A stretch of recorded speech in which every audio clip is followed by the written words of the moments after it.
নমস্কার বন্ধুরা, আজ আমরা বেরিয়ে পড়েছি আসানসোল থেকে নৈহাটির প্রসিদ্ধ শ্রী শ্রী বড়মা মন্দিরের দর্শনের উদ্দেশ্যে। মায়ের দর্শনের টানে শুরু হোক আজকের আমাদের এই পবিত্র যাত্রাটি। আসানসোল থেকে নৈহাটির জন্য 6:40 নাগাদ ইন্টারসিটি এক্সপ্রেস আমরা ধরে নিলাম এবং খুব তাড়াতাড়ির মধ্যে নৈহাটি পৌঁছে গেলাম। দূর থেকেই চোখে পড়ে গেল বড়মা মন্দিরের পবিত্র পরিবেশ। মন্দির চত্বরে ঢুকতেই মনে হয় যেন সব কষ্ট, সব দুঃখ, চিন্তা সব দূর হয়ে গেল। ভক্তদের ভিড়, ধূপধুনোর গন্ধ আর জয় বড়মার জয় ধ্বনিতে পুরো এলাকা মোহমোহ হয়ে গেছে। শোনা যায় বড়মা অত্যন্ত জাগ্রত দেবী। মন থেকে কিছু চাইলেই মা কখনোই তার সন্তানদের নিরাশ করেন না।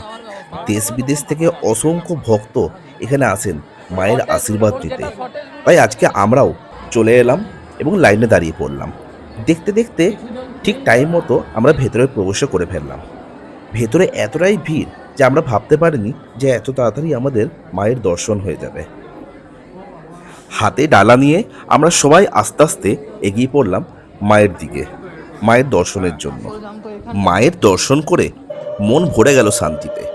হাত জোর করে প্রার্থনা করি যে মা সবার যেন ভালো হয়।